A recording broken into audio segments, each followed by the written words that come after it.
আমরা এই ক্লাস থেকে শুরু করছি step by step process of import. আমরা শেখাবো এখানে পুরো step from the first step to the last step, কীভাবে আপনি প্রত্যেকটা স্টেপ ফলো করে করে আপনি আপনার পুরো কমপ্লিট ইম্পোর্ট প্রসেসটা কমপ্লিট করবেন, so that at the end of the day আপনার প্রোডাক্টগুলো আপনার ওয়্যার হাউসে আসবে।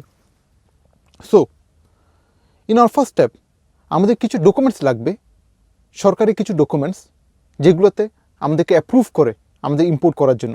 আপনি ডিসিশন নিয়েছেন যে আপনি ইম্পোর্ট করবেন, এখন আপনার কিছু ডকুমেন্টস লাগবে সরকারি, যেগুলোতে আপনি অ্যাপ্রুভাল হবেন বা আইআরসি ইম্পোর্ট রেজিস্ট্রেশন সার্টিফিকেট পাবেন, যেটা দিয়ে আপনি ইম্পোর্ট করতে পারবেন। সো কী কী ডকুমেন্টস লাগবে? প্রথমে আপনার ফার্স্ট ট্রেড লাইসেন্স বানাতে হবে। It can be a proprietorship company or a partnership company.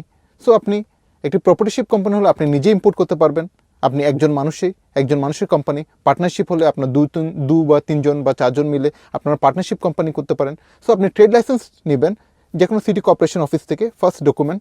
সেকেন্ডটি হলো আপনি অনলাইনে টিন সার্টিফিকেট খুলবেন। আপনি পার্টনারশিপ কোম্পানি হলে আপনার একটি কোম্পানির টিন সার্টিফিকেট খুলবেন, প্রপার্টিশিপ হলে আপনার নিজের টিন সার্টিফিকেটে এনাফ। তারপর থার্ড হলো আপনার মেম্বারশিপ সার্টিফিকেট লাগবে, যে কোনো আপনার চেম্বার অফ কমার্সের, Dhaka chamber of commerce, Chittagong chamber of commerce, যে কোনো একটা চেম্বার অফ কমার্সের আপনি মেম্বারশিপ হতে হবে। ফোর্থ হলো আপনার একটি ব্যাঙ্ক অ্যাকাউন্ট লাগবে, আপনার যে কোনো ব্যাঙ্কে আপনি একটা অ্যাকাউন্ট খুলবেন, সো দ্যাট আপনি আপনার ডলার্সগুলো ট্রানজ্যাক্ট করতে পারেন। So bank account is a very important thing. আর ফিফথ হলো আপনার আইআরসি ইম্পোর্ট রেজিস্ট্রেশন সার্টিফিকেট লাগবে, আপনি ইম্পোর্ট রেজিস্ট্রেশন সার্টিফিকেট বানাবেন। এবং finally after import registration certificate আপনি ভ্যাট লাইসেন্স করবেন, বিন সার্টিফিকেট বলে এটাকে, ভ্যাট সার্টিফিকেট, যেটা দিয়ে আপনি ভ্যাট দিবেন, value aided tax. So overall আমাদের এই ডকুমেন্টসগুলো লাগবে। আমি আবার একটু ব্রিফ করছি। একটি হলো আপনার ট্রেড লাইসেন্স, প্রথমটি। সেকেন্ডটি হলো টিন সার্টিফিকেট। থার্ডটি হলো membership certificate from any chamber of commerce.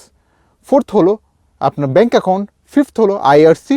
R sixth হলো ভ্যাট সার্টিফিকেট। এই সবগুলো ডকুমেন্টস নিয়ে আপনি আপনার ইম্পোর্ট প্রসেসটি শুরু করতে পারবেন with all this documents. So এই সবগুলো ডকুমেন্টস নিয়ে আপনি নিজেকে প্রিপেয়ার করবেন ইম্পোর্ট করার জন্য। সো উইথ দিস অবজেক্টিভ আমরা নেক্সট ক্লাসে মুভ করি। Thank you very much.